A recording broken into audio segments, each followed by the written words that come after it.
Minu arvates eduka ettevõtte kõige tähtsam omadus ja üldse tegelikult igasuguse edu algus on keskendumine.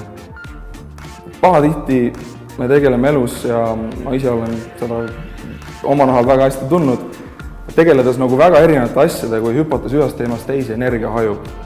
Selleks, et saaks tekkida pikaajaliselt väga edukas ettevõtte või läbimurre, on vaja hea fookusega pikaajaliselt tegeleda ühe kitsa ja selge valdkonna. Ettevõtete võrdlemisel on alati lihtne vaadata võrreldavaid asju, näiteks käivete kasumit ja töötajate arvu ja müüdud toodete arvu. Need asjad on kõik olulised, aga tegelikult väga edukate ettevõtete puhul on seal lisaks veel miski, midagi, mida võiks kutsuda võib-olla selle ettevõtte pärandiks, mis sellest ka 50 või 100 aasta pärast maha jääb. Ühest ettevõttest teeb hea eduka ettevõtte